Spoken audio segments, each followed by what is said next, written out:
Welcome, everybody, to Indie Reads Aloud. This is another special edition. We're going to be talking today about another featured workshop with the Story Scribblers Writers Retreat, which is happening this August, the 24th through the 27th.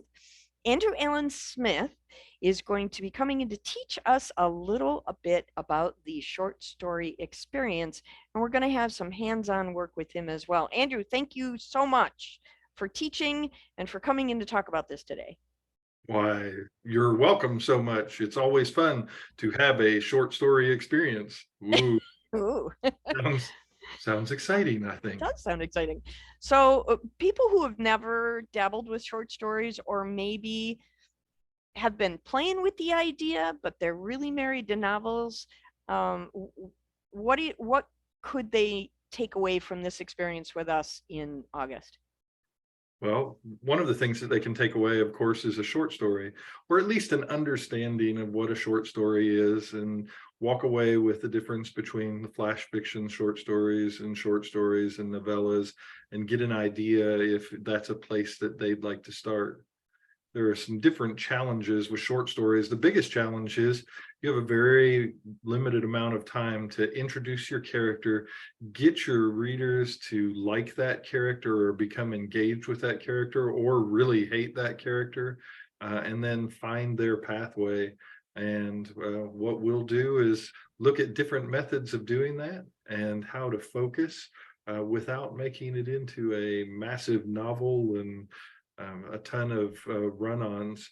You have to be a little tighter with your prose. You have to be a little tighter with your approach. And sometimes there are weird things that you can absolutely leave out and still have your readers begging for more. Absolutely. You've written three different collections now of short story, four different collections of short stories, right? Four different, Four. yes, Four. Yeah, four, count them, four. four.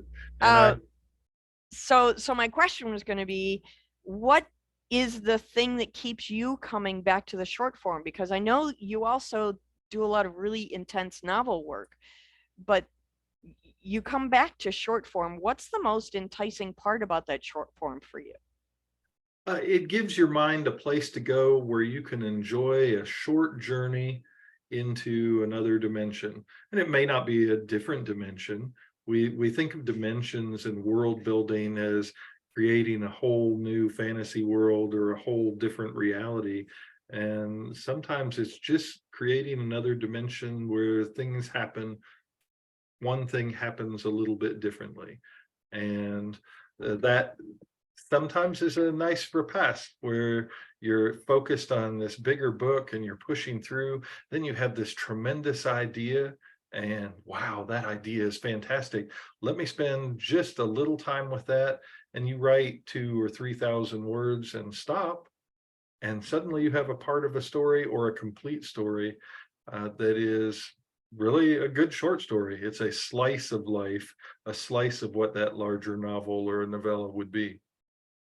Uh, so what people are going to learn from you in August, is it then possible for them to build on that, maybe as um, take that short story and maybe expand it into something bigger, or Absolutely. are we going to really just focus on the short form? We're going to focus on the short form. In the curriculum that I've created, we'll start by defining the different types of short stories. From there, we'll set goals for the particular class.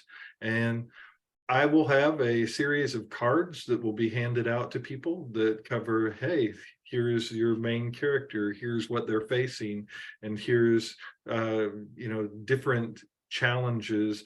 And we'll look at, well, does that fit? We'll trade cards if we want with other people that are there. And in the end, we'll have something to set a base for us, and then we'll write.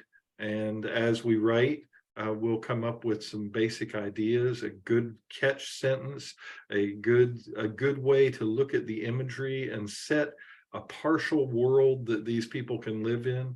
And then hopefully at our center, we'll read these aloud. And I'm hoping that everybody will be willing to share what we create. And we'll have a nice little, a plethora of short stories very rapidly. This sounds like a lot of fun. Having a building, I know that I like to build from prompts. So the idea of maybe getting a little snippet of a character or a little snippet of plot and then building from there and perhaps building off each other, that might be a lot of fun to play that game. I think it'll be a lot of fun to play that game. Plus, it will establish something that you potentially could work on later. I don't know if you're aware of it, but my novel, Adam, originally was a short story. And the short story was about a man that was put into a situation where he was trying to control himself, and he asked for permission to defend himself from the woman he was with. And in that moment, it shifted from something that was basic and normal to a complete paranormal situation. I started the short story, The Edge, for somebody who was dear to me.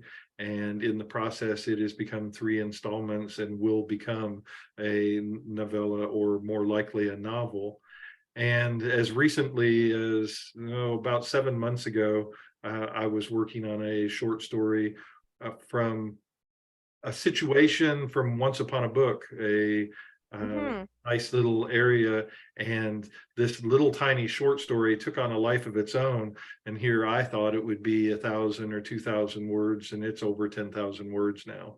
It just took a life of its own and can become more. So as And you're it, looking at these short stories, they can be a foundation for something far larger. and at the same time, they don't necessarily have to be. We can No, also write a complete beginning, middle, and end in 1,500 or 2,000 words. absolutely. And many of my stories are a complete beginning, middle, and end, and I won't go back to them. They don't necessarily have a life on their own, Yeah, but because it's they're finished. nice. Yep, they Yeah. are in themselves. I am so excited about taking this workshop with you. And the best part, I think, about the way we've structured this retreat is that after each workshop, participants are going to have an opportunity to go and write immediately afterward. So you don't have to try to remember what you've been taught through an entire day of teaching. After each workshop, you're going to have time to focus on what you just learned, and the instructors are going to be available to answer questions in that time. So I think that's what kind of makes our retreat a little bit different than some of the others. And I'm a lot really, of fun. and a lot of fun. Um, every night we're going to be doing campfire storytelling, and some of these short stories that we're working on could come out in the dark with the flames. So that could be fun. Short Um, stories and campfire. I will have to bring a scary story. I Um, was hoping you would.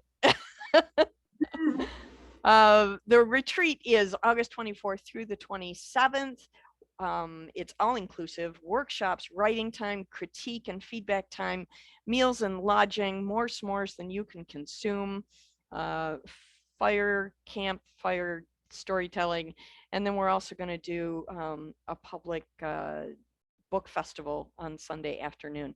So all of the people coming who are also authors have an opportunity to sell books. So it's going to be a ton of fun, lots and lots of super excitement, and it. I've been saying it's going to kind of be like band camp without curfews and chaperones. mm. Well, this one time at short story camp, I think that. Thank you so much, Andrew, for joining us and giving us a little slice of what we're going to learn this summer. I appreciate you coming on the program. Well, thank you for putting up with me. It's good. Don't put up with you. All right. Thank you. Have a nice night.